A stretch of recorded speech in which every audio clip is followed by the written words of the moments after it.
Parfois, la chose la plus courageuse qu'un homme puisse faire est d'ouvrir son cœur une fois de plus, même après qu'il ait été brisé de manière irréparable. Au cours de l'hiver 1871, une petite fille effrayée se tient devant le bureau du shérif dans une ville minière oubliée, sur le point d'être réclamée par un inconnu muni de papiers qui ne semblent pas en règle. Ses petits bras portent des ecchymoses récentes. Puis une voix retentit dans la rue. Arrêtez, je vais prendre cette petite fille. C'est Orson Grady, un montagnard qui n'est pas descendu de sa cabane depuis 15 ans, pas depuis que sa propre fille a disparu. Personne ne le contredit. Mais lorsque l'enfant jette ses bras autour de son cou et l'appelle papa, tout le monde se fige. Comment le connaît-elle? Avant de continuer, dites-nous d'où vous nous regardez. Et si cette histoire vous touche, abonnez-vous. Demain, je vous réserve quelque chose de très spécial. La foule sur Main Street s'écarta comme l'eau autour d'un rocher lorsque Orson Grady apparut, la petite fille agrippée à son manteau usé. C'était un homme grand, large d'épaules, avec une barbe qui était devenue plus argentée que brune au fil des ans.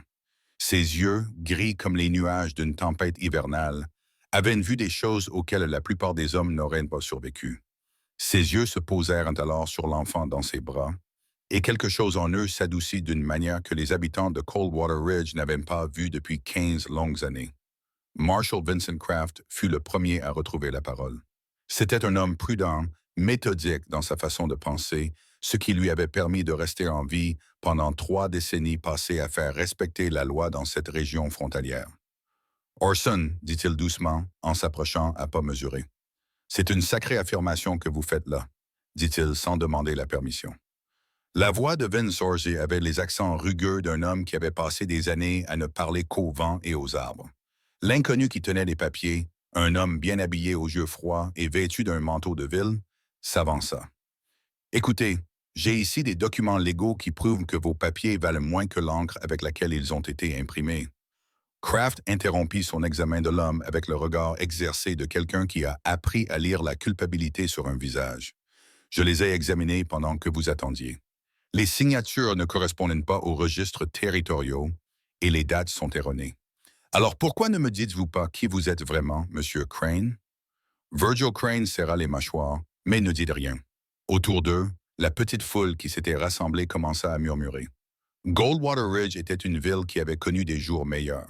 Autrefois une colonie minière florissante, elle avait lentement décliné à mesure que les gisements s'épuisaient et que les hommes partaient vers des filons plus riches. Ceux qui restaient étaient les plus têtus, ceux qui n'avaient nulle part où aller, ou ceux dont les souvenirs étaient trop lourds à porter. « Amenez-la à mon bureau », dit le Dr. Ida Brennan en se frayant un chemin à travers la foule. C'était une femme d'une 50aine d'années, aux mains habiles et aux yeux qui avaient vu toutes les formes de souffrance humaine. « Cet enfant a besoin d'être examiné », dit le docteur. Orson acquiesça d'un signe de tête et suivit le docteur vers sa petite clinique, la fillette toujours accrochée à lui comme une sangsue. Derrière eux, Kraft interrogeait déjà Crane, dont l'attitude confiante commençait à se fissurer comme la glace au printemps. Dans la chaleur de la clinique, le docteur Brennan fit signe à Orson de la poser sur la table d'examen. « Pose-la doucement, Orson. Je ne te ferai pas de mal, petite. Je suis là pour t'aider. » La fillette leva les yeux vers Orson avec un regard qui en disait long pour quelqu'un d'aussi jeune. Lentement, elle relâcha son étreinte et le laissa la poser sur la table.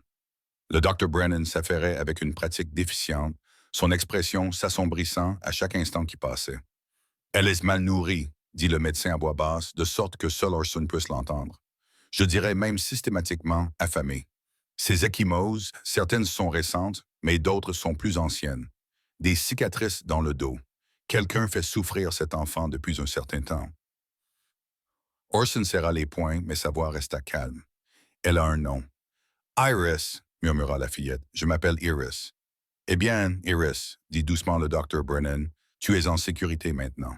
Personne ne te fera de mal ici. » Les yeux de la fillette croisèrent à nouveau ceux d'Orson. « Tu es l'homme de la montagne, celui qui sculpte des jouets dans le bois, celui qui fabrique des chevaux. » La pièce devint très silencieuse. Orson sentit quelque chose de froid s'installer dans sa poitrine. Un mélange d'espoir et de crainte si puissant qu'il faillit le faire tomber. « Comment sais-tu cela? » Lisa me l'a dit. Elle m'a dit, « Si jamais je m'enfuyais, je devrais te trouver. » Elle m'a dit, Tu me protégerais. La voix de la fillette était neutre, comme si elle récitait une leçon apprise par cœur. Le docteur Brennan regarda Orson d'un air sévère. Tout le monde à Coldwater Ridge connaissait cette histoire. Il y a 15 ans, Orson Grady était un trappeur et un commerçant respecté, connu pour son honnêteté et les magnifiques jouets qu'il sculptait pour sa fille.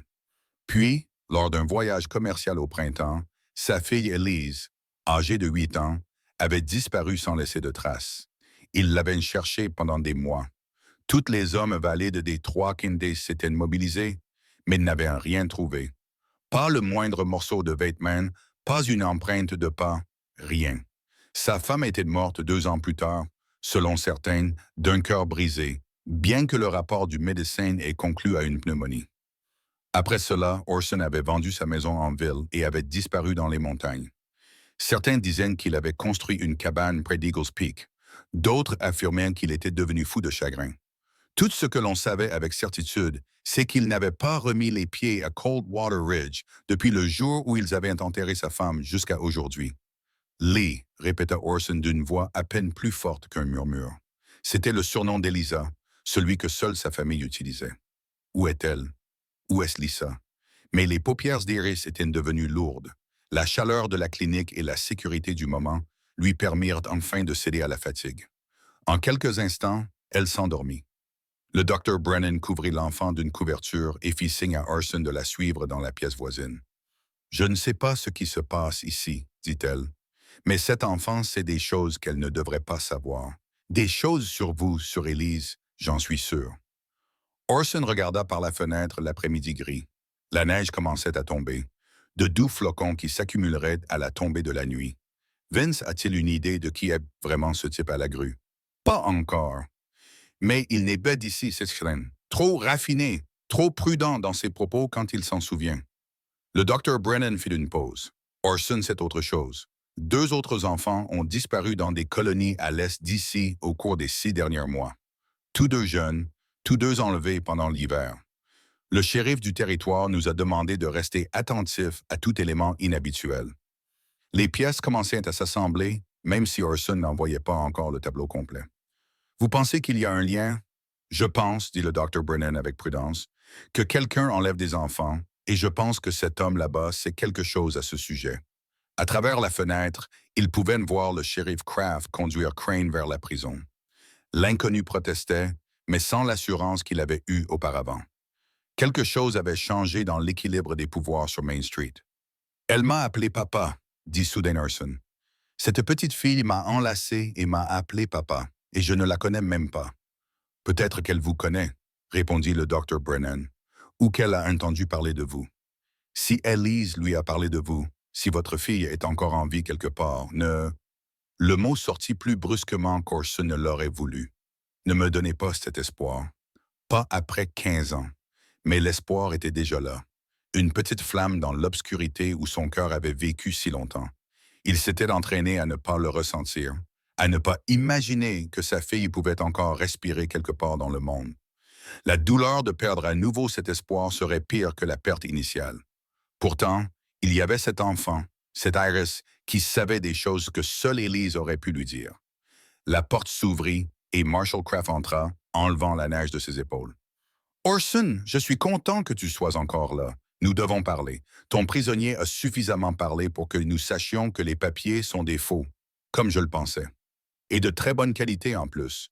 Quelqu'un qui a de l'argent et des relations les a fabriqués. » Kraft tira une chaise et s'assit lourdement. « Mais voici ce qui me trouble. Crane est arrivé en ville il y a 3 semaines. Il a posé des questions à ton sujet au saloon. Arlen Driscoll m'a dit que Crane voulait en savoir plus sur tes anciennes concessions minières, tes anciens partenaires, si tu étais déjà venu en ville. Pourquoi poserait-il des questions à mon sujet?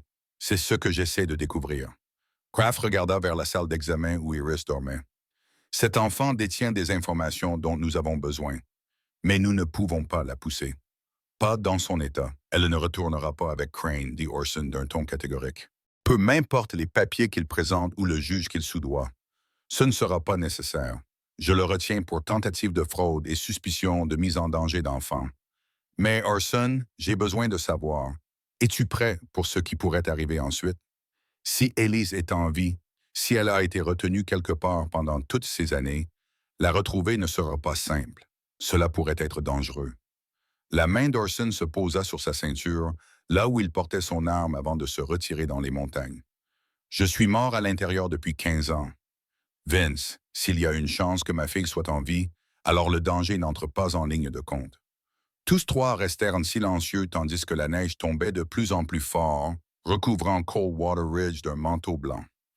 Quelque part au-delà de la ville, au-delà des montagnes, se trouvaient des réponses, et que ces réponses apportent le salut ou le chagrin, Orson Grady savait qu'il les poursuivrait jusqu'au bout du monde. La petite fille appelée Iris dormait, rêvant peut-être de chevaux sculptés dans le bois, et d'une fille plus âgée qui lui avait appris à espérer. Constance Fairchild tenait la pension de famille de la 2e rue, une maison à 2 étages qui avait résisté à 30 hivers et se dressait toujours fièrement. Elle était veuve, ayant perdu son mari dans un accident minier et son fils unique à cause d'une fièvre, et elle comprenait la nature particulière du chagrin qu'Orson portait en lui. Lorsqu'il se présenta à sa porte ce soir-là avec la petite fille amitouflée dans un manteau emprunté, elle ne posa aucune question. Elle ouvrit simplement la porte en grand et leur montra une chambre au 2e étage. « Je vais vous apporter un ragoût, dit-elle. Cet enfant a besoin de manger. » La chambre était simple mais propre, avec un lit, une chaise et une fenêtre qui donnaient sur la rue qui s'assombrissait. Orson posa Iris doucement sur le lit et pour la première fois depuis qu'il l'avait recueillie, elle sembla vraiment le regarder. « Vraiment? Tu le vois? Tu es venu? » dit-elle doucement. « Lisa m'avait dit que tu viendrais, mais je n'en étais plus sur remords. » Orson approcha la chaise du lit et s'assit lentement, comme si le moindre mouvement brusque risquait de briser ce moment. « Parle-moi de Lisa, s'il te plaît. » Les petites mains d'Iris tordaient la couverture. Elle s'occupait de moi dans la maison froide. C'est comme ça qu'on l'appelait. L'endroit où il nous gardait, il faisait toujours froid, même avec les feux allumés, un froid qui nous glaçait les os. Nous. Il y avait d'autres enfants, beaucoup d'enfants, d'âges différents. Parfois, ils en amenaient de nouveaux, et les plus âgés disparaissaient. Lisa disait qu'ils étaient envoyés dans leur nouvelle maison, mais sa voix semblait triste quand elle le disait, alors je ne pense pas qu'elle y croyait. Le regard d'Iris se fit distant. Elle était gentille avec moi. Elle m'a appris à lire et à écrire. Elle me racontait des histoires sur les montagnes, sur un homme qui vivait d'en haut, là où se trouvait le nid de l'aigle, et qui sculptait de belles choses dans le bois. Que t'a-t-elle dit d'autre? Elle a dit que tu avais une cabane avec une cheminée en pierre, qu'il y avait un tapis en peau nue que ta femme avait fabriqué, et que depuis la fenêtre de devant, on pouvait voir Eagles Peak se parer d'or lorsque le soleil l'éclairait juste comme il fallait. Elle a dit qu'il y avait un endroit sous le plancher où tu gardais des choses spéciales, des choses secrètes. Le froid dans la poitrine d'Orson s'intensifia. Personne ne connaissait cette cachette. Il l'avait montrée à Élise une fois, il y a des années, lorsqu'elle l'avait surpris en train de ranger le premier jouet qu'il avait sculpté. Un cheval grossièrement taillé qu'il avait fabriqué quand il était enfant. Il lui avait dit que certains souvenirs étaient trop précieux pour être laissés à la vue de tous, qu'ils devaient être protégés. Quel âge avait Lisa quand tu l'as connue? Elle avait le même âge que toi, mais elle n'avait pas autant de cheveux gris. Elle m'a dit qu'elle était dans cette maison froide depuis qu'elle avait mon âge, depuis qu'elle avait 7 ou 8 ans. Elle ne s'en souvenait pas exactement. Iris a fouillé dans sa robe et en a sorti un médaillon en argent terni, suspendu à une fine chaîne. Elle m'a donné ça, a-t-elle dit, pour te le montrer quand je te trouverai. Tu comprendrais. La main d'Orson tremblait lorsqu'il prit le médaillon. Il savait avant même de l'ouvrir. Il l'avait cherché parmi les affaires d'Élise après sa disparition, pensant qu'elle l'avait simplement égaré. Le fermoir était difficile à ouvrir, mais il finit par céder. À l'intérieur se trouvait une photo, décolorée, mais encore suffisamment nette pour être reconnaissable. Elle montrait une jeune femme, peut-être âgée d'une vingtaine d'années, aux cheveux foncés et aux yeux gris comme le ciel d'hiver, des yeux comme les siens. La ressemblance était indéniable, même si le visage avait mûri par rapport à la fillette de 8 ans dont il se souvenait. C'était Élise telle qu'elle serait aujourd'hui, 15 ans plus tard. Elle m'a dit de te dire qu'elle se souvient, murmura Iris. Elle se souvient de tout. Des chansons que sa maman lui chantait, de la façon dont vous lui avez appris à sculpter, du jour où vous l'avez emmené voir le nid d'aigle au sommet de la montagne. Elle a dit qu'elle avait conservé chaque souvenir, car c'était tout ce qui lui restait de son enfance. Orson était sans voix. La photo s'est brouillée lorsque les larmes qu'il s'était interdit de verser pendant 15 ans ont enfin coulé. Sa fille était vivante. Quelque part dans ce vaste territoire, Élise était vivante, et elle avait été vivante tout ce temps pendant qu'il la pleurait comme si elle était morte. Constance arriva avec le ragoût, jeta un coup d'œil au visage d'Orson et posa doucement le plateau. Elle lui serra l'épaule une fois et partit sans un mot. Où se trouve cette maison froide? Parvint enfin à dire Orson. Où t'ont-ils gardé? Je ne sais pas exactement. Il m'a fallu plusieurs jours pour arriver ici après m'être échappé. J'ai surtout marché la nuit et je me suis caché pendant la journée. Un homme avec une charrette m'a pris en stop pendant une partie du trajet. Mais il n'a pas posé de questions et je ne lui ai rien dit. Iris prit la cuillère et commença à manger, les mains tremblantes de faim. C'était une grande maison à l'extérieur d'une ville. Denver, je crois. J'ai entendu les gardes parler de Denver. Denver. À 3 jours de route de Coldwater Ridge, plus en hiver. Une ville assez grande pour cacher des secrets, assez riche pour soutenir des hommes comme Virgil Crane. Comment t'es-tu échappé? Lisa m'a aidé. Elle a donné de l'argent à l'un des gardes. Je ne sais pas où elle l'a trouvé. Il m'a laissé sortir par le tunnel une nuit. Il m'a dit de courir vers le nord et de ne pas me retourner. La voix d'Iris se réduisit à un murmure. Lisa a dit qu'elle ne pouvait pas venir. Elle a dit qu'elle devait rester pour les autres enfants. Quelqu'un devait les protéger. Le tableau devenait plus clair, même si toute son horreur n'était pas encore révélée. Une maison pleine d'enfants retenus contre leur gré. Des gardes qui pouvaient être soudoyés. Quelqu'un avec assez d'argent et de pouvoir pour mener une telle opération pendant des années sans se faire prendre. Avez-vous vu qui était responsable? Qui dirigeait cet endroit? Un homme grand, aux cheveux blancs et vêtu de vêtements coûteux. Les gardes l'appelaient Monsieur Gaines. Il descendait parfois au sous-sol pour nous regarder. Il marchait de long en large, examinant chaque enfant comme si nous étions des chevaux à une vente aux enchères. Iris frissonna. Lisa disait que c'était un homme mauvais, le pire des hommes, car il souriait tout en commettant des actes terribles. Gaines, ce nom réveilla quelque chose dans la mémoire d'Orson. Luther Gaines, cela faisait des années, près de 16 ans, en fait. Ils avaient été associés autrefois, exploitant ensemble une concession minière. Le filon s'était avéré plus riche que prévu, et quand le moment était venu de vendre, Gaines avait voulu attendre pour obtenir un prix plus élevé. Orson n'était pas d'accord car il avait besoin de cet argent pour développer son commerce. Ils s'étaient disputés et Orson avait racheté la part de Gaines à un prix équitable. Gaines avait pris l'argent, mais ses derniers mots avaient été désagréables. « Tu as pris ce qui m'appartient. Un jour, Grady, je prendrai ce qui t'appartient. » À l'époque, Ason avait considéré cela comme les paroles amères d'un homme qui avait pris une mauvaise décision commerciale. La mine s'était en effet vendue plus cher un an plus tard, et Gaines était parti pour Denver, où la rumeur disait qu'il avait fait fortune dans l'immobilier et d'autres investissements. Mais et si la menace n'avait pas été vaine? Et si Gaines avait enlevé Élise non pas pour obtenir une rançon, mais pour se venger? S'il l'avait gardée toutes ces années comme punition, comme un fantôme vivant pour torturer Orson à distance? Un coup à la porte interrompit ses sombres pensées. Marshall Kraft entra, l'air troublé. « Orson, il faut qu'on parle. » Gaines finit par s'ouvrir, mais pas beaucoup. Il dit avoir été engagé pour amener la fille ici, à Coldwater Ridge spécifiquement. Il dit que son employeur voulait que l'enfant soit placé chez vous. Cela n'a aucun sens. Pourquoi quelqu'un voudrait-il placer un enfant chez moi? C'est ce que j'ai demandé. Tout ce que Crane a dit, c'est que son employeur avait le sens de l'humour, un humour cruel. Kraft sortit un morceau de papier usé. Il avait cela dans sa poche. C'est un reçu de taxe foncière pour un domaine situé à l'extérieur de Denver. Le nom qui y figure est Luther Gaines. Les pièces se sont mises en place avec un bruit semblable à celui d'une chaîne qui se referme. « Il voulait que je sache », a dit Orson lentement. Gaines a envoyé Iris ici délibérément, non pas pour la confier à mes soins, mais pour s'assurer que j'apprenne la vérité. Il voulait que je sache qu'Élise était vivante, qu'il l'avait gardée toutes ces années. Mais pourquoi le révéler maintenant? Pourquoi après 15 ans? Iris leva les yeux de son bol. Parce que Lisa allait bientôt disparaître dans la dernière maison, dit le garde. Et M. Gaines lui a dit qu'il voulait que son père le sache. Il voulait que tu saches ce qu'il avait pris, juste avant de l'emmener dans un endroit où tu ne la trouverais jamais. La voix d'Orson était dure comme la pierre. Quand était-elle censée disparaître? Je ne sais pas. Bientôt, je pense.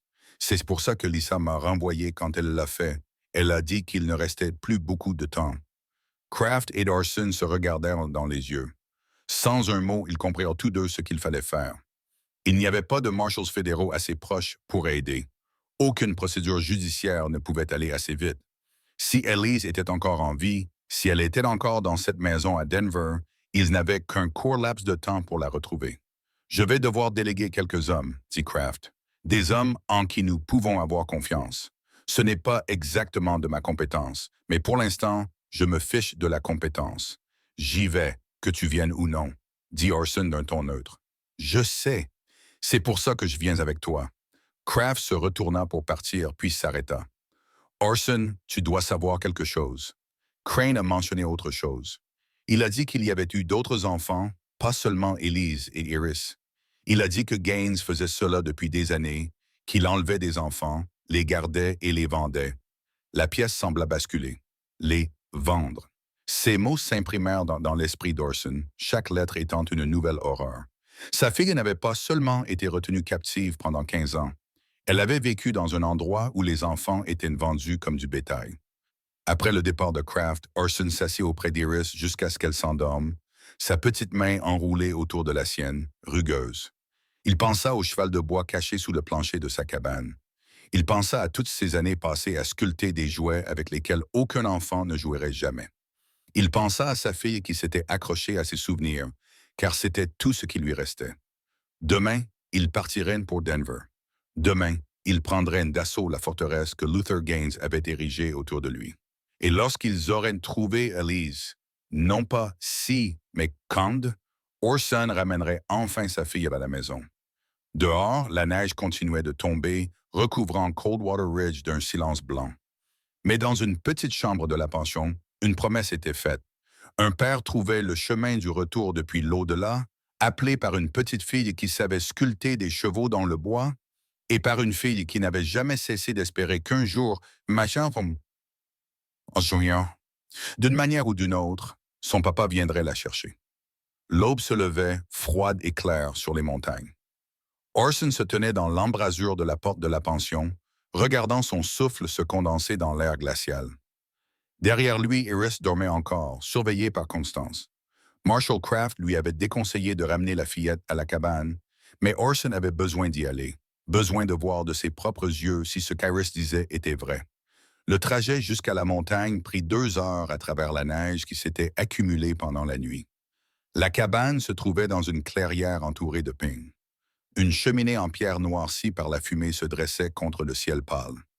Orson n'était pas venu ici depuis près d'1 mois. Pourtant, tout semblait exactement comme il l'avait laissé. La même solitude planait comme un brouillard. Il poussa la porte et entra. L'air était si froid qu'il pouvait voir son souffle. Mais ce n'est pas ce qui le fit s'arrêter net. De petites empreintes de pas marquaient le sol poussiéreux. Des empreintes de la taille d'un enfant menaient de la porte à la cheminée, puis vers le coin où se trouvait son établi. Quelqu'un était venu ici. Récemment, Orson suivit les traces jusqu'à l'établi, puis jusqu'à l'endroit près du mur du fond, où les planches du sol étaient légèrement différentes des autres, sa cachette. Les mains tremblantes, il souleva la planche lâche. Le cheval de bois était toujours là, enveloppé dans un tissu doux. Mais il n'était pas seul. À côté de lui se trouvait un morceau de papier, soigneusement plié. Le papier était neuf, les plis nets. Orson le déplia avec des doigts tremblants. L'écriture lui était inconnue, mais il savait pourtant qu'elle appartenait à Elise. Elle avait les boucles soignées de quelqu'un qui avait appris à écrire correctement. Mais il y avait quelque chose dans l'inclinaison des lettres qui lui rappelait sa défunte épouse. Papa, si tu lis ceci, c'est qu'Iris t'a trouvé. Je prie pour qu'elle soit en sécurité. Je prie pour que tu la croies. Je n'ai pas beaucoup de temps pour tout t'expliquer, mais tu dois savoir que l'homme qui m'a enlevé s'appelle Luther Gaines. Il m'a gardé toutes ces années à cause de ce qui s'est passé entre vous. Il a dit que tu l'avais volé et qu'il volerait ce que tu aimais le plus. J'ai essayé de m'échapper tant de fois, mais il m'a toujours retrouvé. Alors, à la place, je suis resté. Je suis resté parce qu'il y avait d'autres enfants, plus jeunes, qui avaient besoin de protection. Je suis devenu ce dont ils avaient besoin. Une mère, une enseignante, un bouclier contre le pire de ce qui se passe dans cet endroit. Mais maintenant, ils me déplacent, m'emmènent loin d'ici. Je ne sais pas où. Je ne sais pas si tu me retrouveras un jour une fois que je serai parti. Alors j'ai envoyé Iris vers toi. Elle est spéciale, papa. Elle me rappelle ce que j'étais avant que Gaines ne me prive de tout cela. Protège-la. Aime-la comme tu m'aimes. Et si tu le peux, s'il y a un moyen, viens chercher les autres. Ils sont toujours dans cette maison à Denver, toujours en souffrance, toujours dans l'espoir que quelqu'un se soucie suffisamment d'eux pour les sauver. J'ai conservé tous mes souvenirs de toi. Toutes les histoires que maman m'a racontées, tous les moments que nous avons passés ensemble, ils n'ont pas pu me les enlever. Je suis toujours ta fille. Je serai toujours ta fille. Même si nous ne nous revoyons jamais, sache que je t'ai aimé. Sache que je n'ai jamais cessé de croire que tu serais venu me chercher si tu avais su où j'étais. Ta Élise. Le papier tremblait dans les mains d'Orson. Il le lut 3 fois, mémorisant chaque mot. Puis il le plia soigneusement et le glissa dans son manteau, près de son cœur. Il trouva le journal de sa femme dans le vieux coffre où il rangeait le linge de maison et les vêtements d'hiver. La couverture en cuir était usée, les pages jaunies. Il se reporta aux entrées du printemps précédant la disparition d'Élise. 15 mars 1846. Un homme est venu au comptoir commercial aujourd'hui, d'allure distinguée, bien habillé, qui a dit s'appeler Gaines et connaître Orson depuis des années. Il s'est intéressé de manière inhabituelle à Élise, lui demandant son âge, si elle savait lire et écrire. La façon dont il la regardait me donnait la chair de poule. Quand j'en ai parlé à Orson, il m'a dit que Gaines était inoffensif, juste un ancien partenaire commercial. Mais je ne lui fais pas confiance. Avril 1856, j'ai revu Gaines en ville. Il regardait Élise jouer avec les autres enfants. Quand il a remarqué que je le regardais, il a soulevé son chapeau et m'a souri. J'ai moins de pas assez section. Ah, mais son regard était froid. Je pense qu'il l'étudie. Comme un homme étudie un cheval avant de l'acheter. J'ai dit à Orson que nous devrions être prudents, mais il dit que je m'inquiète pour rien. 20 avril 1856, Gaines est parti pour Denver hier. Bon débarras. Mais avant de partir, il a parlé à Orson au saloon. Orland a dit qu'ils se sont disputés à propos d'une vieille affaire, quelque chose à propos d'une concession minière. Gaines est parti en colère, criant quelque chose à propos de récupérer ce qui lui était dû. J'ai un mauvais pressentiment à propos de tout cela. L'entrée suivante du journal était datée de 3 semaines plus tard, et il n'y avait qu'une seule ligne écrite d'une main tremblante. Ils l'ont emmené. Que Dieu nous vienne en aide, quelqu'un a pris notre liberté. Orson a fermé le journal et s'est assis dans la cabane froide, laissant les morceaux des 15 dernières années se réorganiser pour former une nouvelle image terrible. Gaines avait déjà tout planifié à l'époque. Il observait, attendant le moment opportun. Et quand il est arrivé, il a volé une petite fille et s'est construit une vie autour de ce vol. Une vie qui consistait à enlever d'autres enfants, à briser d'autres familles. Mais il avait commis une erreur. Il avait sous-estimé ce que l'amour d'un père pouvait endurer. Il avait pensé que 15 ans suffiraient à briser complètement Orson, à le transformer en quelque chose de moins qu'un homme. Au lieu de cela, ces 15 années l'avaient vidé de sa substance. Oui, mais elles avaient aussi forgé quelque chose de plus dur dans les espaces vides. Quelque chose qui ne s'arrêterait pas, ne plierait pas, ne se briserait pas tant que sa fille ne serait pas libre. Orson prit le cheval de bois de sa cachette et le glissa dans sa sacoche. Puis il redescendit la montagne vers Coldwater Ridge, où Marshall Craft rassemblait des hommes et des provisions. Il partirait pour Denver à la tombée de la nuit. La chasse avait commencé et Luther Gaines n'avait aucune idée de ce qui l'attendait. Lorsque Orson revint à Coldwater Ridge, Marshall Craft avait réuni un petit groupe. Le Dr. Brennan se tenait dans la rue avec sa trousse médicale, le menton relevé avec détermination.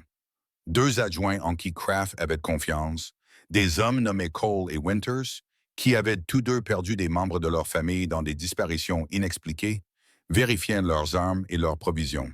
Et à la grande surprise de tous, Gans Fairchild avait chargé le chariot de son défunt mari de couverture, de nourriture et de médicaments. « Vous aurez besoin de provisions si vous trouvez ces enfants, » dit-elle simplement lorsque Orson s'interrogea sur sa présence. « Et j'ai déjà perdu un enfant à cause de la cruauté de ce monde. Je ne resterai pas les bras croisés pendant que d'autres subissent le même sort. » Iris se tenait à côté de Constance, émitouflée dans un manteau chaud que quelqu'un avait donné. « Je viens aussi, » dit-elle d'une petite voix ferme. « Iris, c'est trop dangereux, » commença Orson. « Je connais la maison. Je connais les horaires des gardes où ils patrouillent quand ils changent de corps. Je sais quelle porte coince et quelle fenêtre ne se ferme pas correctement. Tu as besoin de moi. » Elle le regarda avec des yeux bien trop vieux pour son visage. « Et je dois retourner chercher Lisa. » Pour les autres, Orson s'agenouilla à sa hauteur. Il sortit de son manteau une boussole en laiton, usée par des années d'utilisation. Son père la lui avait donnée lorsqu'il était arrivé dans l'Ouest. « Mon papa m'a donné ça pour que je trouve toujours le chemin de la maison. Maintenant, je te le donne pour que tu trouves toujours le chemin qui te ramène vers moi. Tu fais partie de cette famille maintenant, Iris. Cela signifie que tu n'as plus à affronter seul les ténèbres. » Iris prit la boussole avec révérence, puis jeta ses bras autour de son cou. « Merci, papa. » Ce mot le frappa comme un coup de tonnerre. Elle l'avait appelé papard en ville, mais cela semblait être un réflexe, une partie de l'histoire qu'Élise lui avait racontée. C'était différent. C'était un choix. C'était une petite fille qui avait traversé l'enfer et qui avait décidé qu'il valait la peine de s'accrocher à lui. « Très bien, dit-il doucement, mais reste près de Constance et du Dr. Brennan. Ne t'approche pas de cette maison tant que nous ne l'aurons pas sécurisée. Compris? » Elle acquiesça solennellement. Ils partirent alors que le soleil montait vers midi, suivant la route qui les mènerait finalement à Denver. Le voyage prendrait 3 jours par beau temps, plus longtemps avec le chariot et la neige. Graff chevauchait aux côtés d'Orson, les 2 hommes silencieux, perdus dans leurs pensées. La deuxième nuit, ils campèrent dans un bosquet de peupliers près d'un ruisseau à moitié gelé. Pendant que les autres préparaient le dîner, Iris s'assit près du feu et se mit à parler. Cette fois-ci, ce n'était pas par bribes, mais dans un flot continu de mots qui brossaient un tableau plus terrible que ce qu'Orson avait imaginé. « La maison a 3 étages, dit-elle. Les étages principaux ont l'air normaux, comme dans n'importe quelle maison de riche. Mais le sous-sol est différent. Il est divisé en pièces, chacune abritant 3 ou 4 enfants. Ils nous séparent principalement par âge. Les plus jeunes pleurent beaucoup au début, mais ils apprennent à se taire. Le visage du Dr. Brennan était pâle à la lueur du feu. Que font-ils avec les enfants? Ils nous enseignent la lecture, l'écriture, les mathématiques. Certains des plus âgés apprennent des langues, le français, l'espagnol. Ils disent que cela nous rend plus précieux. Iris remua le feu avec un bâton. Ceux qui apprennent bien, qui se comportent bien, qui ont l'air en bonne santé, ce sont eux qui disparaissent. Ils disaient qu'ils partent dans une nouvelle maison. Mais Lisa a dit qu'ils étaient vendus comme du bétail au marché. « Combien y a-t-il d'enfants actuellement ?» demanda Draft. « 14 à ma connaissance. Mais cela change. De nouveaux arrivent, d'autres partent. Je n'y suis resté que 6 mois. Mes parents sont morts dans un incendie et un homme est venu au campement en disant qu'il m'emmènerait dans un orphelinat. Au lieu de cela, il m'a amené dans la maison froide. » Elle leva les yeux vers Orson. « Lisa a dit que j'avais de la chance. Elle a dit que la plupart des enfants qui finissent là-bas n'ont personne qui les recherche, personne qui se soucie de leur disparition. Mais elle savait que vous vous en soucieriez, c'est pourquoi elle m'a envoyé vers vous. » Orson a dû détourner le regard. L'émotion était trop vive pour qu'il puisse la montrer. Sa fille avait survécu pendant 15 ans dans cet endroit. 15 ans à voir des enfants aller et venir, à protéger ceux qu'elle pouvait, à s'accrocher à l'espoir qu'un jour, d'une manière ou d'une autre, les secours viendraient. « Parlez-nous des gardes, » dit Kraft doucement. « Combien sont-ils? Quelles sont leurs habitudes? » Iris ferma les yeux, se remémorant. 4 gardes en général. Ils changent de corps à minuit et à midi. 2 patrouillent à l'extérieur, 2 restent à l'intérieur près des escaliers du sous-sol. Ils ne s'attendent pas à des problèmes. M. Gaines paye suffisamment les autorités locales pour qu'elles ne s'inquiètent pas de Red. Les gardes sont méchants mais paresseux. Ils préfèrent en jouer aux cartes plutôt que de surveiller attentivement. Et Gaines lui-même. Il vient 3 ou 4 fois par semaine. Parfois, il amène des visiteurs, des gens riches qui veulent voir les enfants. Ils prétendent que c'est pour faire une bonne action. Mais Lisa dit qu'en réalité, ce sont des acheteurs qui choisissent l'enfant qu'ils veulent acheter. Le groupe se tut, chacun assimilant l'horreur de ce qu'Iris venait de décrire. Ce n'était pas seulement la vengeance tordue d'un seul homme, c'était un commerce, une opération qui durait depuis des années, consistant à voler des enfants et à les vendre à des riches qui voulaient des domestiques ou pire encore. L'adjoint Cole prit la parole, la voix rauque. Ma sœur a disparu il y a 20 ans. Elle avait 10 ans. Nous avons toujours pensé qu'elle s'était égarée et qu'elle était morte dans les bois. Mais si nous vérifions les archives, dit Kraft, si Gaines fait cela depuis si longtemps, il doit y avoir des archives. Les hommes comme lui gardent des archives. Ils restèrent assis autour du feu jusque tard dans la nuit, à planifier et à se préparer. Iris se blottit contre Orson, la boussole en laiton serrée dans sa petite main. Avant de s'endormir, elle murmura. « Lisa a dit que tu viendrais. Elle a dit que tu tenais toujours tes promesses. »« Je viens, » Orson promit, « et je la ramène à la maison. Je les ramènerai tous à la maison. » Au-dessus d'eux, les étoiles tournaient dans le ciel hivernal, froide et lointaine. Mais autour du feu, quelque chose de chaud grandissait. Une famille se forgeait à partir de morceaux brisés, unis par l'amour et un but commun, et la certitude absolue que certains mots devaient être arrêtés, quel qu'en soit le prix. Denver s'élevait des plaines comme une promesse de civilisation, ses bâtiments hauts et fiers se détachant sur le fond des montagnes. Le contraste entre la prospérité de la ville et leur sinistre mission n'échappa pas à Orson. Quelque part dans cet endroit où régnaient les lampes à gaz et le commerce, des enfants étaient maintenus dans l'obscurité. Marshall Kraft avait des relations dans la ville, des hommes avec lesquels il avait travaillé sur des affaires territoriales. Ils se rencontrèrent dans un petit hôtel à la périphérie de la ville, loin des quartiers chics où Luther Gaines menait ses affaires. Le shérif de la ville, un homme corpulent nommé Warren, écouta leur histoire avec un scepticisme croissant. « Luther Gaines est un pilier de cette communauté, » dit Warren en se calant dans son fauteuil. « Il finance des écoles, soutient l'Église, contribue généreusement à l'amélioration de la vie civique. Vous me demandez de croire qu'il dirige une sorte d'opération criminelle? » « Je vous dis que c'est le cas, » répondit Kraft d'un ton calme. « Et si vous avez trop peur d'offenser un riche donateur pour enquêter, alors nous nous en occuperons nous-mêmes. » Le visage de Warren se décomposa. « Vous n'avez aucune juridiction ici. Si vous poursuivez Gaines sans preuve, sans autorité appropriée, c'est vous qui finirez en prison. »« Alors je suppose qu'on ferait mieux de trouver des preuves, » dit Orson calmement. La menace dans sa voix était indéniable. Après le départ de Warren, qui marmonnait que les marshals territoriaux outrepassaient leurs fonctions, le groupe se réunit pour planifier la suite. Le Dr. Brennan avait posé des questions à la communauté médicale de Denver, et ce qu'elle avait appris confirmait l'histoire d'Iris. Elle y a un médecin âgé qui s'appelle Pritchard. Elle a rapporté qu'il était en train de mourir de tuberculose et qu'il était disposé à parler. Il dit avoir été appelé plusieurs fois au domaine des Gaines au cours des 5 dernières années pour soigner des employés malades. Mais il a vu des enfants, plusieurs enfants, vivant dans des pièces au sous-sol. Il a été grassement payé et on lui a demandé de se taire. « Va-t-il témoigner ?» demanda Kraft. « Il est mourant. Il veut avoir la conscience tranquille avant de rencontrer son créateur. Il nous dira ce qu'il sait. Ils ont trouvé le Dr. Pritchard dans une pension pour invalides.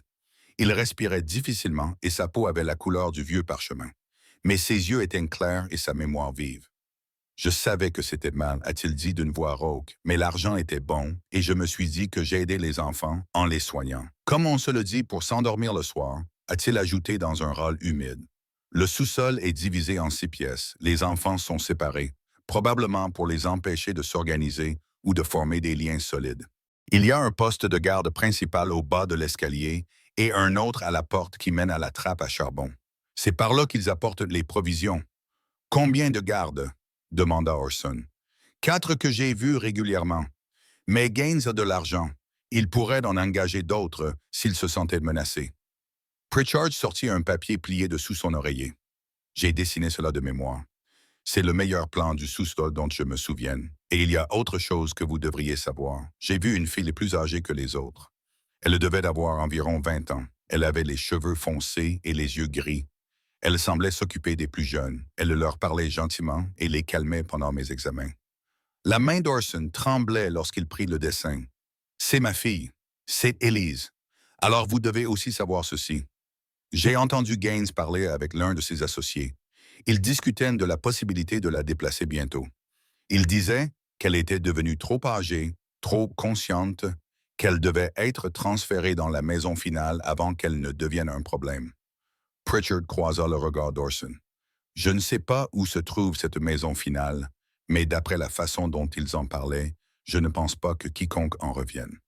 La pièce sembla soudainement se refroidir. Le temps s'écoulait plus vite qu'Orson ne l'avait craint. Après avoir quitté Pritchard, ils passèrent 2 jours à rassembler des informations. Kraft découvrit que Gaines possédait une compagnie maritime qui effectuait des traversées régulières vers la côte Est. Les manifestes de cargaison mentionnaient du matériel éducatif et des articles ménagers, mais le calendrier des expéditions correspondait à la disparition des enfants du sous-sol. Le shérif adjoint Winters, se faisant passer pour un ouvrier, trouva un emploi sur les quais et confirma que les expéditions de Gaines étaient traitées de manière privée, chargées la nuit et surveillées de manière plus stricte que les marchandises ordinaires. C'est un réseau de trafic, déclara Croft alors qu'ils examinaient les preuves. Il prend des enfants dont personne ne se souciera, des orphelins, des enfants issus de familles pauvres, dont les parents sont morts. Il leur donne une éducation suffisante pour les rendre précieux, puis les vend à de riches acheteurs qui veulent des serviteurs ou pire encore. Cela dure depuis des années, peut-être des décennies. Comment pouvons-nous y mettre fin? Demanda Constance. Si la justice locale ne nous aide pas, si Gaines a assez d'argent pour acheter sa protection, nous interviendrons nous-mêmes. Orson répondit, nous libérerons les enfants et nous obtiendrons des preuves que même un shérif corrompu ne pourra ignorer. C'est extrêmement dangereux, fit remarquer le Dr. Brennan. Si Gaines a des gardes, si nous nous faisons prendre, alors nous nous faisons prendre, interrompit Orson. Mais je ne laisserai pas ma fille dans cet endroit un jour de plus que nécessaire. Je ne laisserai aucun de ces enfants là-bas. Iris était restée silencieuse pendant la majeure partie de la planification, mais elle prit alors la parole. Il y a une chute à charbon du côté est de la maison. Elle mène directement au sous-sol. La porte à l'intérieur est généralement déverrouillée, car les gardes sont paresseux et ne la ferment pas. Ils pensent que personne ne peut passer par la chute. Quelqu'un peut-il passer? Demanda Kraft. Un enfant pourrait.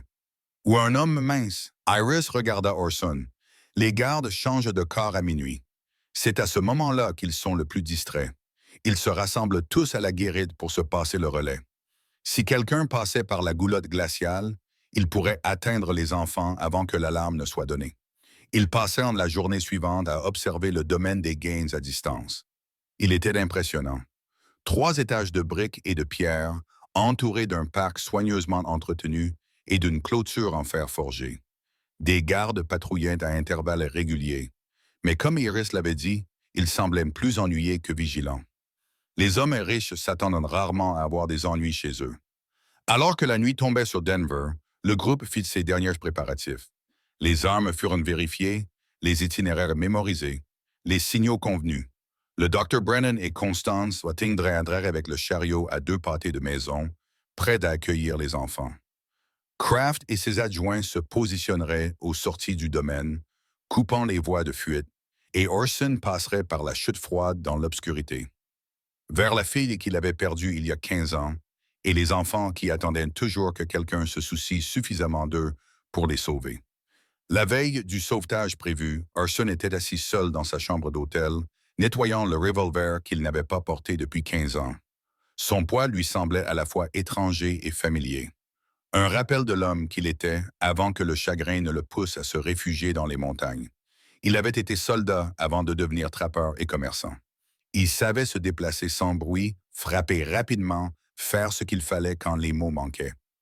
Un léger coup à la porte interrompit ses pensées. Iris se tenait dans l'embrasure, la boussole en laiton suspendue à son cou par un morceau de corde que Constance lui avait fourni. « Tu ne dors pas? » demanda Orson. Elle secoua la tête et vint s'asseoir à côté de lui. « J'ai peur. Pas pour moi, pour toi, pour Lisa. Et si quelque chose tournait mal, alors nous nous adapterons. Nous continuerons d'avancer. » Il posa le revolver et se tourna vers elle. « Iris, j'ai besoin que tu comprennes quelque chose. Peu importe ce qui se passera demain, tu as déjà sauvé ces enfants. Tu t'es échappé. Tu m'as trouvé. Tu as apporté de l'aide. Quoi qu'il arrive ensuite, tu as fait ta part. Mais si nous arrivons trop tard, et s'ils sont déjà partis, Lisa? » C'était la peur qui rongeait Orson depuis leur arrivée à Denver. Chaque heure passée à planifier était une heure de plus pendant laquelle Elise pouvait être emmenée hors de sa portée. Mais se précipiter sans être préparé n'aiderait personne. Alors nous les suivrons où qu'il l'ait emmené, dit-il simplement. Jusqu'au bout du monde s'il le faut. J'ai perdu 15 ans. Je ne perdrai pas un jour de plus. Iris s'appuya contre lui et il passa un bras autour de ses épaules frêles. Lisa me racontait des histoires quand je n'arrivais pas à dormir. Des histoires sur les montagnes, les aigles, les ours et le bruit de la neige qui tombe sur les pins. Elle rendait tout cela magnifique, même si elle avait été enlevée si jeune. Elle s'en souvenait parce qu'elle le voulait. Orson dit doucement, les souvenirs sont ce qui nous permet de garder près de nous les personnes que nous aimons, même lorsqu'elles sont loin. C'est ainsi que je l'ai gardée en vie toutes ces années et qu'elle m'a gardé en vie pour elle. Ils restèrent assis dans un silence confortable jusqu'à ce que la respiration d'Iris s'approfondisse et qu'elle s'endorme. Orson apporta jusqu'à la chambre qu'elle partageait avec Constance, puis retourna à ses préparatifs. Marshall Kraft arriva 1 heure avant minuit, le visage grave. Il y a eu du nouveau. Mon contact au port dit que Gaines a avancé son calendrier d'expédition. Un cargo part demain soir pour San Francisco et il paraît qu'il prévoit une expédition spéciale. La nouvelle les frappa comme un coup physique. Ils n'avaient qu'une seule chance, une petite fenêtre d'opportunité. Alors nous partons ce soir, dit Orson. Pour l'instant, nous ne sommes pas tout à fait prêts. Nous sommes suffisamment prêts. Si Elise est transférée demain, alors ce soir est notre seule chance. Kraft l'observa longuement, puis acquiesça. Je vais rassembler les autres. En moins d'1 heure, ils se déplaçaient dans les rues sombres de Denver comme des ombres. La ville était plus calme à cette heure-là. La plupart des honnêtes gens dormaient, les saloons résonnaient encore de rire et de musique de piano. Ils s'approchèrent du domaine de Gaines par différents chemins.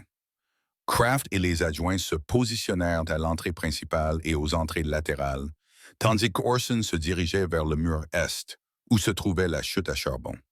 Le docteur Brennan et Constance avaient préparé la charrette à 3 pâtés de maison de là. Iris les accompagnait malgré ses protestations. « Tu as promis de rester en sécurité », lui avait rappelé Orson. « J'ai besoin de savoir que tu es protégé pour pouvoir me concentrer sur le sauvetage des autres. » À présent, accroupi dans l'ombre à côté de la goulotte à charbon, Orson pouvait entendre la musique provenant de la maison principale, les rires, le tintement des verres. Il lui fallut un moment pour comprendre ce qui se passait.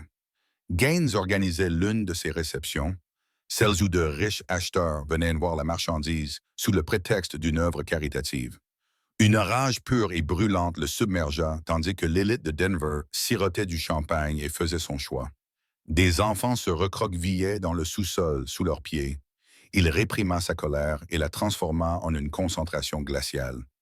La colère rendait les hommes négligents. Ils devaient rester vigilants.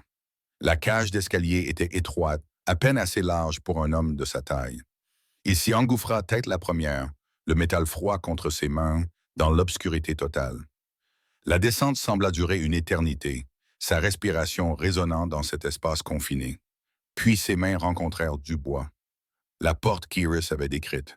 Elle s'ouvrit dans un léger grincement qui résonna comme un coup de tonnerre dans le silence. Orson déboucha dans un couloir faiblement éclairé. Le sous-sol était exactement comme le Dr. Pritchard l'avait dessiné. 6 portes donnant sur le couloir principal, un poste de garde était visible au fond, où des escaliers menaient aux étages supérieurs. Il pouvait entendre les gardes parler, distraits par les bruits de la fête à l'étage. Il se dirigea rapidement vers la première porte, la testa, elle était verrouillée, mais les serrures étaient simples, destinées à retenir les enfants plutôt qu'à empêcher des adultes déterminés d'entrer. Son couteau fit rapidement le travail. À l'intérieur, 4 enfants levèrent les yeux, terrifiés. Le plus âgé, un garçon d'environ 12 ans, se mit à crier, mais Orson posa un doigt sur ses lèvres. Puis il fit le signe de la main qu'Iris lui avait appris, celui qui signifiait « ami », dans le langage silencieux que les enfants avaient développé. Les yeux du garçon s'écarquillèrent lorsqu'il le reconnut. Il se tourna vers les autres et leur fit des signes rapides. En quelques instants, ils se dirigèrent vers la porte. Silencieux comme des fantômes, Orson répéta le processus avec la 2e pièce, puis la 3e. Les enfants répondirent aux signes et le suivirent sans poser de questions. Leurs visages étaient amaigris, leurs vêtements usés, mais leurs yeux reflétaient quelque chose qu'Orson reconnut. De l'espoir. À la 4e porte, sa main trembla tandis qu'il actionnait la serrure. Iris avait dit qu'Élise était détenue dans la plus grande pièce, celle au bout du couloir. C'était celle-ci. La serrure s'ouvrit dans un clic. Orson poussa la porte et là, debout devant un lit étroit, se tenait sa fille. Elle était plus grande que dans ses souvenirs. Ses cheveux noirs étaient plus longs. Son visage portait le poids des années qu'il avait manquées. Mais ses yeux gris qui reflétaient les siens, étaient indéniablement ceux d'Élise. « Papa », murmura-t-elle, et 15 ans de chagrin s'effondrèrent en un seul instant de joie impossible. Pendant un moment, aucun d'eux ne bougea. 15 ans s'effondrèrent dans le néant. Toutes les recherches, tout le chagrin, toutes les nuits où Orson était resté éveillé à se demander si sa fille respirait encore quelque part dans le monde. Et elle était là, debout devant lui. Non plus une enfant, mais une femme qui portait le poids d'une survie inimaginable. Puis Élise traversa la petite pièce en 3 pas et l'enlaça, et Dorson serra sa fille dans ses bras pour la première fois depuis qu'elle avait 8 ans. Aucun mot ne pouvait exprimer ce qu'il ressentait. Il se tenait dans la pièce sombre du sous-sol, 2 personnes renouant un lien que la cruauté avait tenté de rompre, mais sans y parvenir. Iris a réussi. Élise murmura enfin, « Elle t'a retrouvé. » Oui, elle est en sécurité. Orson s'écarta suffisamment pour voir le visage de sa fille. Mais nous devons partir. Tous, immédiatement. Élise acquiesça, ses larmes déjà séchées. Elle avait appris à être pragmatique. Orson comprit. Apprendre à mettre ses émotions de côté lorsque la survie l'exigeait. Il y a 14 enfants au total. Je les ai préparés au cas où. Ils savent qu'ils doivent rester silencieux et suivre les instructions. Elle se dirigea vers la porte et fit une série de signes rapides de la main aux enfants qu'Orson avait déjà libérés. Ils réagirent immédiatement et formèrent une file. Élise ouvrit les 2 autres portes et d'autres enfants apparurent. Le plus jeune avait à peine 5 ans. Le plus âgé était un garçon de 16 ans qui regardait Élise avec la dévotion de quelqu'un qui lui devait la vie. Le tiers froid. Orson demanda, « Ils peuvent tous passer, les plus petits, oui. Les plus grandes devront passer par le couloir principal. » L'esprit d'Élise était déjà en train de réfléchir à la logistique. Les gardes changent de corps dans 10 minutes. C'est notre fenêtre. Mais avant qu'ils puissent bouger, des pas résonnèrent dans des escaliers. Des bottes lourdes, plusieurs paires. « Quelqu'un arrive », murmura le garçon de 16 ans d'un ton pressant. Élise pâlit. Ils ne devaient pas venir nous contrôler avant le matin. La porte en haut de l'escalier s'ouvrit brusquement et Virgil Crane descendit, flanqué de 2 gardes. Il s'était échappé de Coldwater Ridge et avait réussi à revenir à Denver.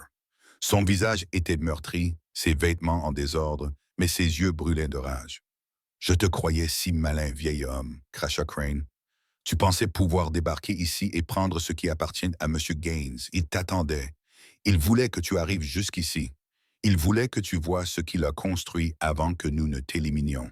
C'était un piège. » Cette prise de conscience frappa Orson comme un coup de massue. Gaines savait qu'il viendrait. Il avait anticipé chacun de ses mouvements. Les serrures faciles à forcer, les gardes distraits, tout avait été conçu pour l'attirer. « Emmène les enfants dans le couloir froid », dit Orson doucement à Elisa. « Je ne te quitterai pas. Va. » Élise hésita un instant, puis commença à guider les plus jeunes enfants vers le couloir arrière. Les plus âgés se déplacèrent pour les protéger, créant une barrière humaine entre les innocents et la menace. Crane sortit un pistolet.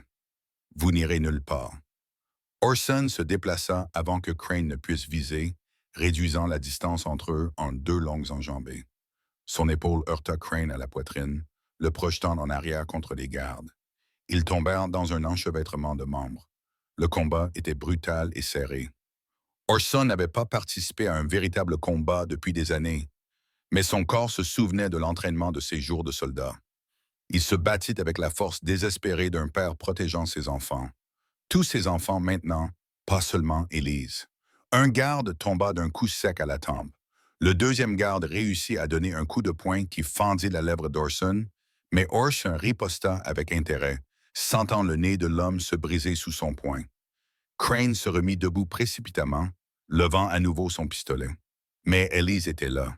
Elle était revenue, elle ne pouvait pas laisser son père se battre seul. Elle attrapa un chandelier en métal sur une table et le brandit de toutes ses forces. Il frappa le poignet de Crane et le pistolet s'envola. Le petit Crane se jeta sur elle, mais Orson l'attrapa par derrière, lui serrant la gorge de son bras. « Ma fille !» grogna Orson à l'oreille de Crane. « Tu as pris ma fille !» Crane griffa le bras d'Orson, le visage déformé par la rage. Au-dessus d'eux, ils pouvaient entendre des cris.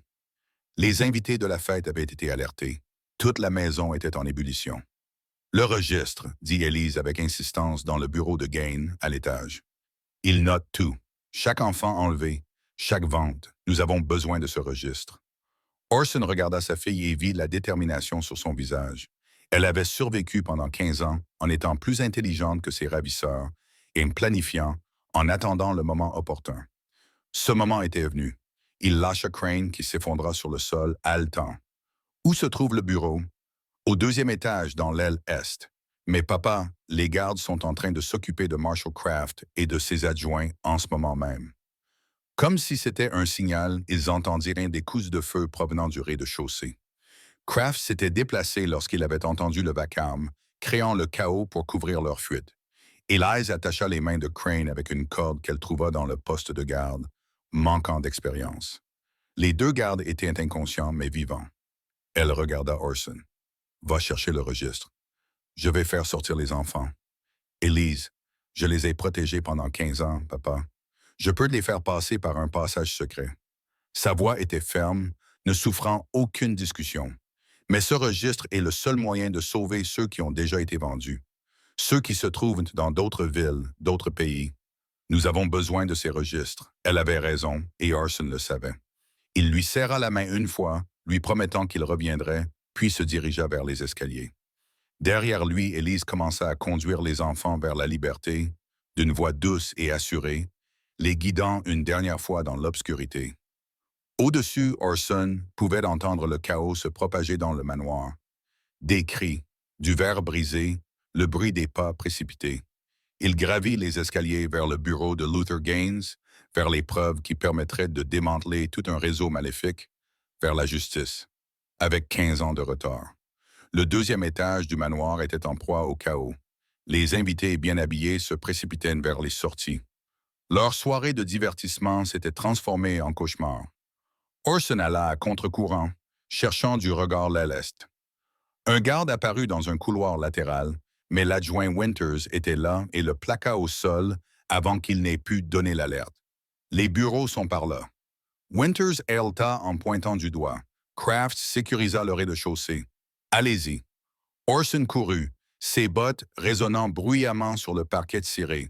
Il trouva la porte du bureau fermée à clé, mais un seul coup de pied suffit à briser le cadre.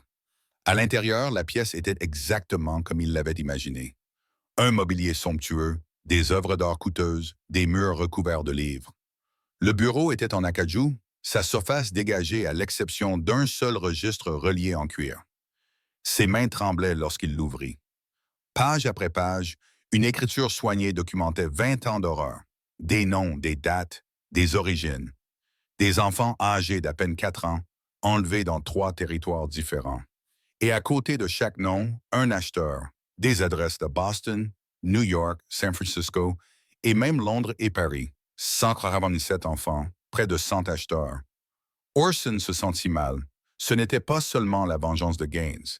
Cela était devenu quelque chose de bien plus monstrueux.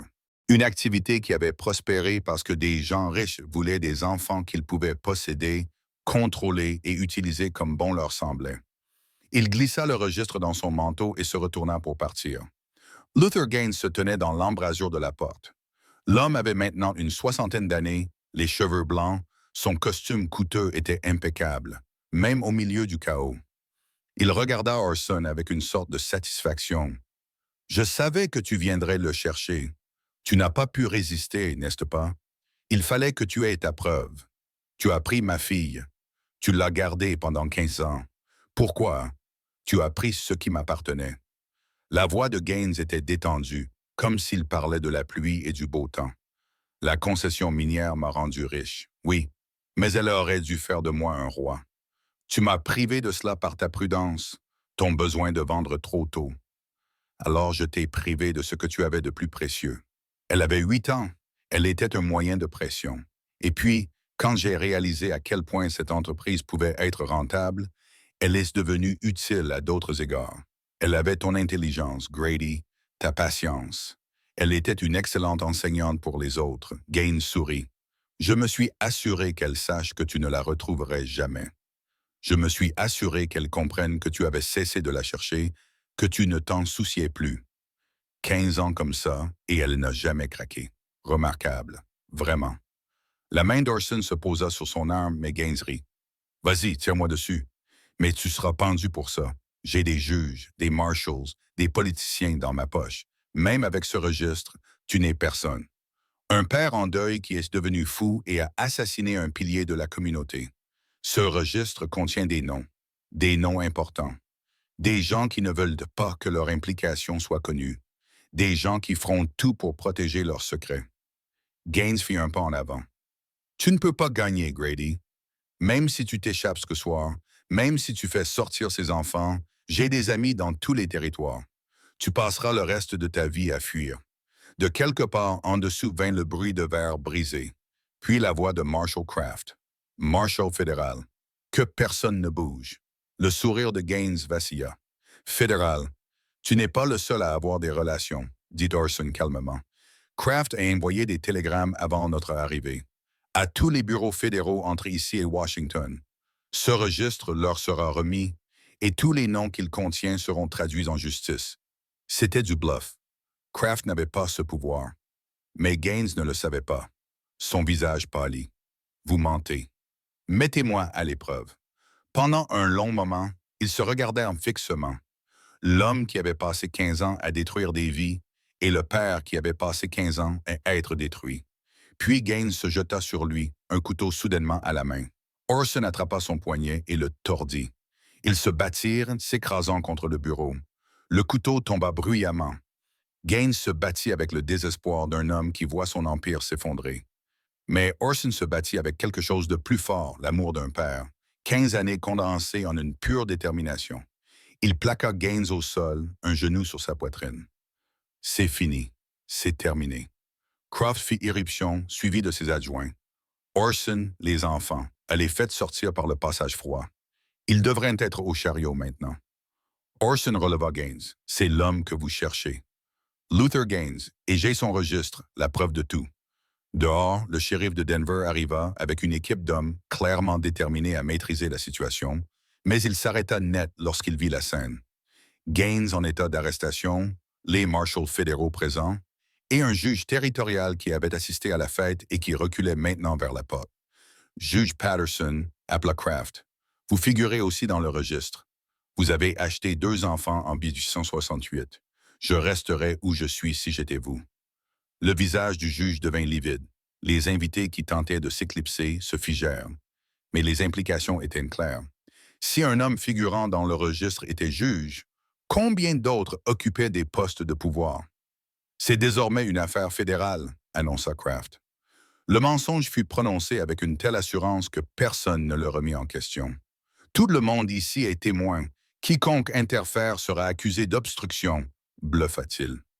Le shérif de Denver, voyant de quel côté soufflait le vent, commença à aider à sécuriser les lieux plutôt que de s'y opposer. Les politiciens prenaient déjà leur distance par rapport à leurs gains, leur instinct de survie prenant le dessus. Orson les laissa se débrouiller et courut vers la chute à charbon. Il y trouva Élise qui aidait le dernier enfant à passer. Une petite fille de 6 ans qui serrait une poupée de chiffon dans ses bras. Quand elle vit Orson, le visage d'elle se transforma de soulagement. Ils sont tous en sécurité. Le docteur Brennan et Constance les ont pris en charge. Orson la serra contre lui. Toi aussi. Enfin, tu es en sécurité, toi aussi. Ils sortirent ensemble dans la nuit de Denver.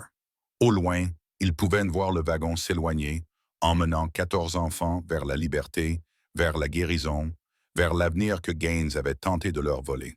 Mais alors qu'Orson serrait le registre contre sa poitrine, il savait que le travail n'était pas terminé. 147 noms, 73 enfants toujours portés disparus, dispersés à travers le pays et au-delà. Le sauvetage avait réussi, mais le combat pour la justice ne faisait que commencer. La maison sécurisée que le Dr. Brennan avait organisée était un ancien internat situé à la périphérie de Denver. Quelques heures après le sauvetage, elle s'était transformée en hôpital et refuge de fortune. 14 enfants étaient assis, enveloppés dans des couvertures, mangeant un repas chaud pour la première fois depuis longtemps, tandis que le Dr. Brennan et 2 infirmières qu'elle avait recrutées se déplaçaient parmi eux avec une douce efficacité. Orson se tenait dans l'embrasure de la porte, regardant Élise travailler. Elle passait d'un enfant à l'autre, leur parlant doucement, les réconfortant, leur expliquant qu'ils étaient désormais en sécurité.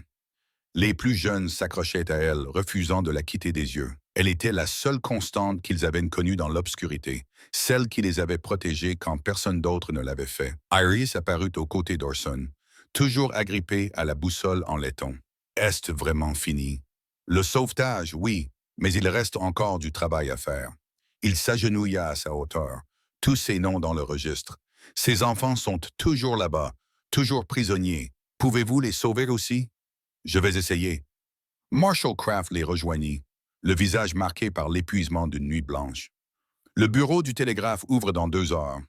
J'ai rédigé des messages à l'attention des marshals fédéraux de 8 territoires. Nous coordonnerons des raids simultanés. Nous frapperons les acheteurs avant qu'ils ne puissent cacher les preuves ou s'enfuir. Combien d'endroits? Demanda Orson. 47 que nous pouvons atteindre à temps. Les autres sont trop anciens. Les enfants ont été vendus il y a des années. Ils ont probablement grandi maintenant. Ou ils sont à l'étranger, hors de notre juridiction. Kraft serra les mâchoires. Mais 47, c'est 47 chances de ramener des enfants à la maison. Je veux aider. Je comptais dessus. Certains de ces acheteurs se trouvent dans des régions reculées, des îles montagneuses, des ranchs isolés. Nous aurons besoin de vos talents de pisteur, de votre connaissance de l'arrière-pays. Kraft marqua une pause. Cela signifiera des semaines, voire des mois, sur les pistes. Orson regarda Élise qui était en train de lire une histoire à 3 des plus jeunes enfants. Elle avait passé 15 ans de sa vie à protéger les autres au prix de sa propre liberté. Il venait tout juste de la retrouver, et maintenant, le devoir l'appelait à nouveau. Comme si elle sentait son regard, Élise leva les yeux. Elle s'excusa auprès des enfants et vint vers lui. « Tu dois partir, n'est-ce pas? Il y a d'autres enfants. Je ne peux pas simplement... » « Je sais. » Elle lui prit de la main. « Papa, j'ai passé 15 ans à attendre les secours. Ces enfants attendent aussi. Tu dois finir ce que tu as commencé. Mais je viens de te retrouver et tu reviendras vers moi. Je ne vais nulle part. » Elle sourit et pendant un instant, il vit la fillette de 8 ans qu'elle avait été, brillante, courageuse et pleine d'espoir. « De plus, j'ai du travail à faire ici. Ces enfants ont besoin de plus qu'un simple sauvetage. Ils ont besoin de soins, d'un foyer. Je vais leur donner ce que Gaines m'a pris. » Au cours des 3 jours suivants, l'étendue du réseau de Gaines est apparue clairement. Crane, qui risquait la prison à vie, avait commencé à parler. Il a donné des noms. D'autres hommes riches, des fonctionnaires corrompus, des contacts internationaux. Le registre confirmait tout cela. Il ne s'agissait pas d'une seule opération, mais d'un réseau qui s'étendait à travers tout le pays, dont Gaines n'était qu'un maillon parmi d'autres. L'indignation publique a explosé lorsque l'histoire a été relayée par les journaux. Les gros titres criaient « Un réseau de trafic d'enfants dévoilé »,« L'élite de Denver impliquée dans un trafic d'esclaves ». Des manifestations ont envahi les rues. Les politiciens qui étaient restés silencieux ont soudainement exigé que justice soit faite. Luther Gaines était en prison, son empire s'effondrait. Ses alliés l'avaient abandonné. Le juge qui avait assisté à sa fête avait déjà fui le territoire. D'autres s'efforçaient de couvrir leurs traces, mais le registre était accablant. Chaque transaction était documentée d'une écriture soignée, preuve irréfutable. Le 4e jour, les marshals fédéraux arrivèrent de la capitale territoriale.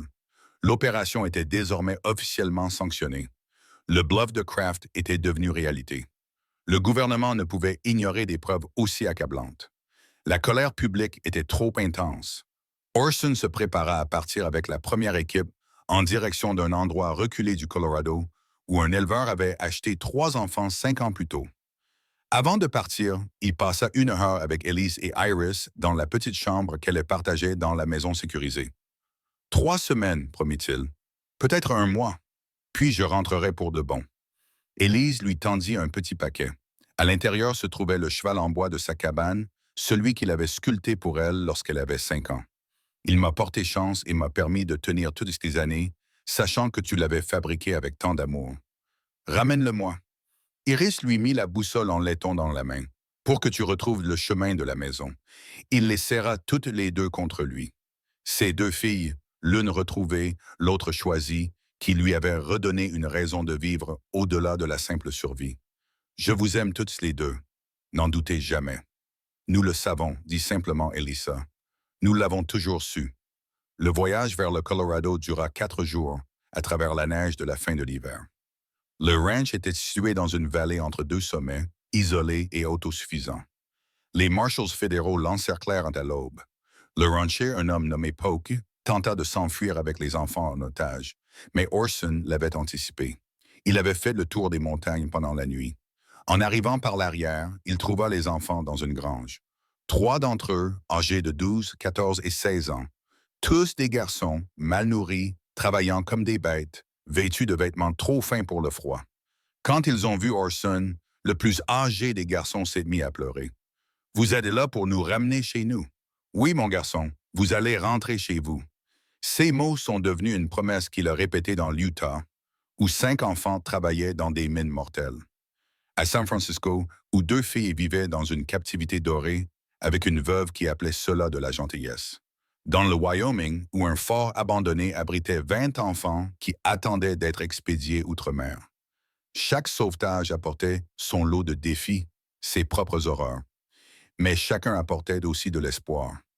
Des enfants libérés, des familles réunies, la justice rendue, un cas après l'autre. 3 semaines devinrent 4, puis 5.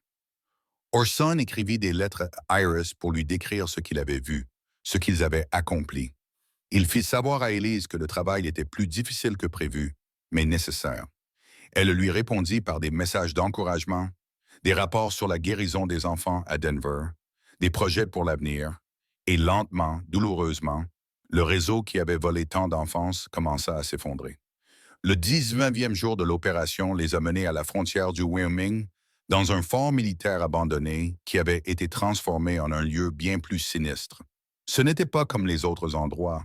Ceux-ci étaient des destinations, des arrêts finaux où les enfants vivaient avec leurs acheteurs. Celui-ci était une étape, un centre de traitement où les enfants étaient détenus avant d'être expédiés à des acheteurs internationaux, l'endroit le plus dangereux à ce jour. Le Marshal fédéral Pierce, qui dirigeait l'opération, a étudié le fort à travers sa longue vue. Au moins 8 gardes, peut-être plus. Le fort était situé sur une falaise avec une seule route d'accès. Ils nous verront arriver à 1 kilomètre. Combien y a-t-il d'enfants à l'intérieur? Demanda l'adjoint Cole.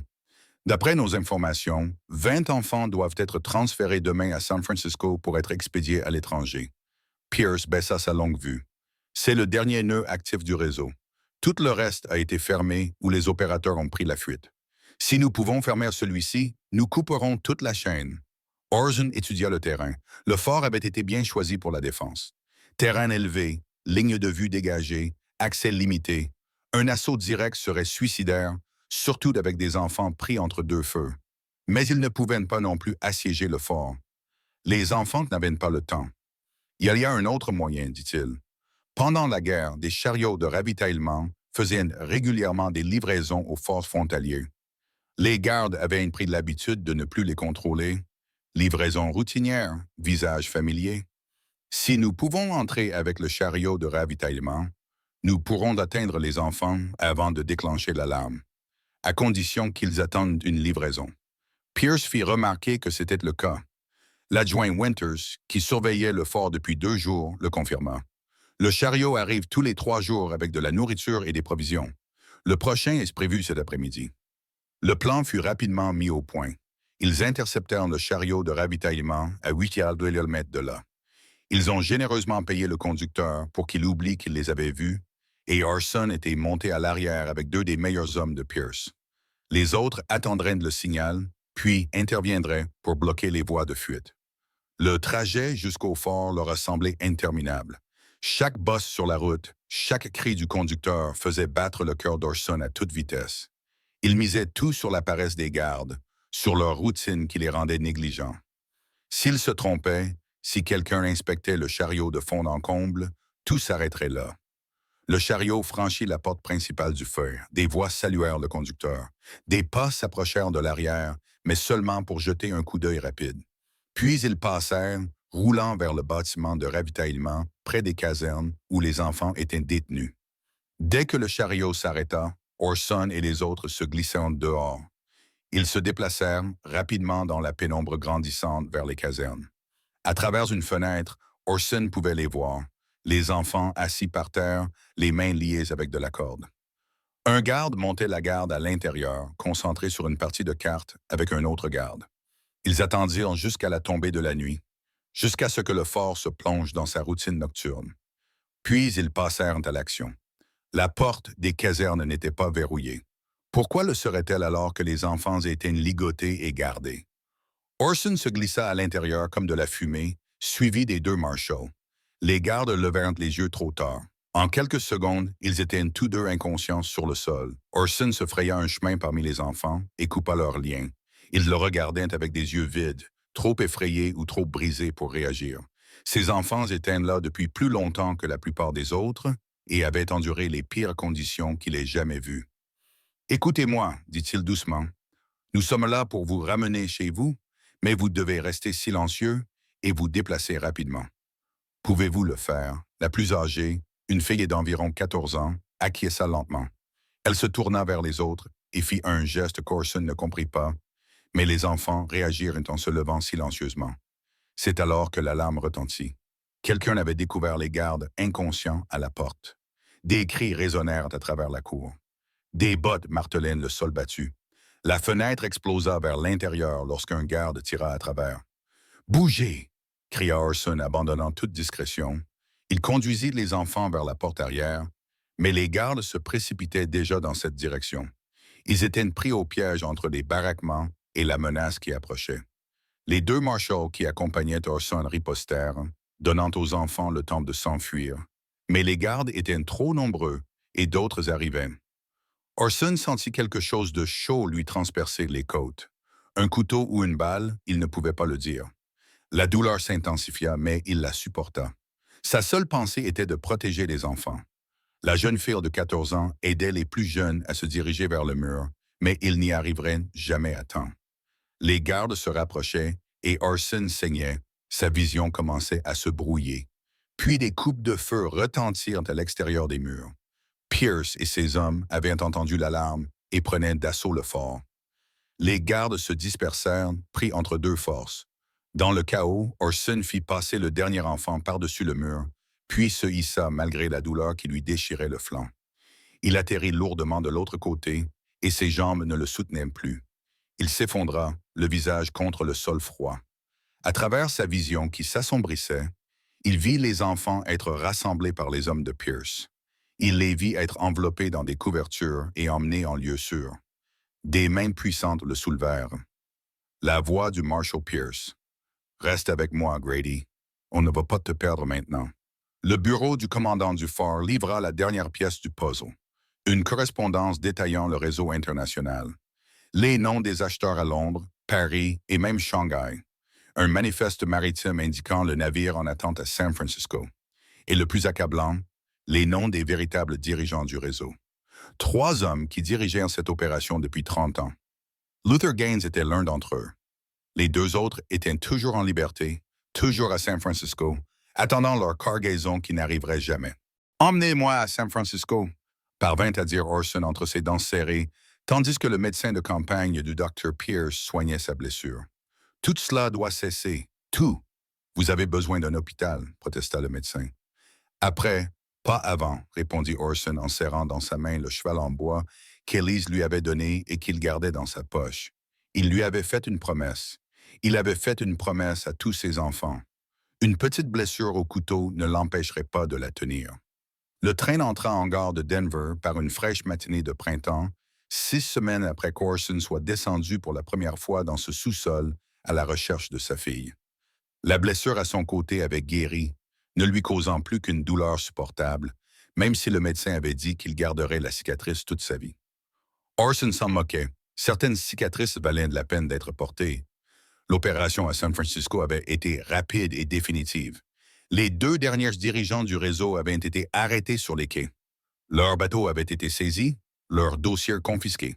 L'un avait tenté de payer pour être libéré, L'autre avait préféré se jeter dans la baie plutôt que d'affronter la justice. Tous deux étaient désormais détenus par les autorités fédérales dans l'attente d'un procès qui allait bouleverser la manière dont les territoires traitaient les crimes contre les enfants. Alors que le train ralentissait, Orson les aperçut sur le quai. Elise et Iris se tenaient côte à côte dans la lumière printanière. Ses filles, ce mot lui semblait encore étrange, il avait encore le poids d'un miracle. Iris l'aperçut la première et se mit à courir. Il la rattrapa et la souleva malgré la douleur de ses côtes en voie de guérison. « Tu es rentré à la maison, dit-elle contre son épaule. Je te l'avais promis, n'est-ce pas? La boussole fonctionnait parfaitement. Élise s'approcha plus lentement, ses yeux scrutant son visage à la recherche de signes des ravages causés par le voyage. Ce qu'elle vit dut la satisfaire, car elle sourit. Un vrai sourire, celui qui atteignait ses yeux et rappelait à Orson la petite fille qu'elle était avant que Gaines ne lui vole son enfance. « C'est fait, demanda-t-elle. « C'est fait. Le réseau est démantelé. 73 enfants ont été sauvés au total, pas tous. Certaines pistes étaient trop froides, certaines à l'étranger, mais 73 sont désormais libres grâce à ce que nous avons fait. Grâce à ce que tu as fait. » Non, Orson posa Iris par terre et prit les deux mains de sa fille. « Grâce à ce que nous avons tous fait, tu as survécu, Elise. Tu as protégé ces enfants pendant 15 ans alors que personne d'autre ne le faisait. Tu as envoyé Iris me chercher. Tu m'as redonné une raison de me battre. Et Iris, tu as eu le courage de t'échapper, de faire confiance à un inconnu avec une histoire qui devait te sembler impossible. Cette victoire nous appartient à tous. » Ils marchèrent ensemble de la gare jusqu'à ce qu'Élise appelait désormais Mountain View, la maison des enfants. L'ancien internat avait été transformé. Les dons d'un public horrifié par les révélations sur le trafic d'enfants avaient afflué. Des bénévoles avaient peint, réparé, planté des jardins. Ce qui était un refuge temporaire était désormais un havre permanent. À l'intérieur, les rires des enfants résonnaient dans les couloirs qui n'avaient autrefois connu que le silence. Orson regardait Élise se déplacer parmi eux, vérifier les devoirs, régler les disputes, réconforter un petit garçon qui s'était réveillé d'un cauchemar. Elle avait trouvé sa vocation dans les décombres de ses années volées, offrant à d'autres enfants brisés ce qu'elle avait elle-même tant désiré. Le Dr. Brennan avait accepté un poste permanent en tant que médecin du foyer. Constance Fairchild gérait les opérations avec l'efficacité de quelqu'un qui avait trouvé un but après avoir subi une perte. Marshall Kraft venait régulièrement, son propre frère ayant désormais retrouvé sa famille, un homme qui avait été enlevé il y a 20 ans et vendu à une famille de Philadelphie, et qui s'efforçait désormais de réconcilier deux vies en une seule. Ce soir-là, après que les enfants se furent installés, Olson s'assit avec Elise et Iris dans une petite pièce qui était devenue la leur. Il avait sculpté pendant les longues nuits passées sur la piste, et il révéla maintenant son travail. Pas un seul cheval, mais 3. Une famille courant ensemble à travers une prairie boisée, parfaitement assortie, inséparable. « C'est nous, dit-il simplement. « C'est notre famille, dit Iris en suivant du doigt le plus petit cheval. Puis-je vraiment rester pour toujours? » Les papiers d'adoption avaient été finalisés la semaine dernière.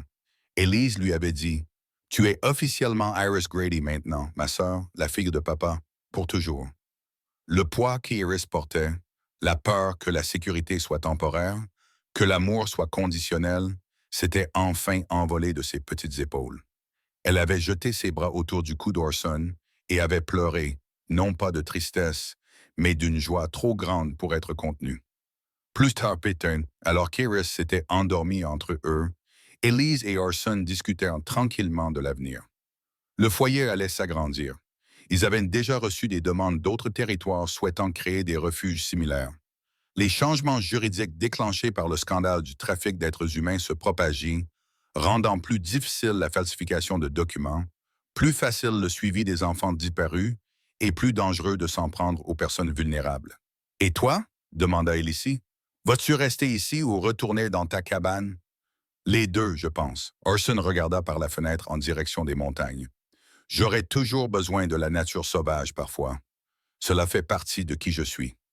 Mais je reviendrai toujours ici, vers toi, vers Iris, vers tous ces enfants qui ont besoin de savoir que les personnes brisées peuvent guérir, que les familles peuvent être reconstruites, que l'amour est plus fort que la cruauté. » « Maman aurait aimé ça, dit Elise doucement.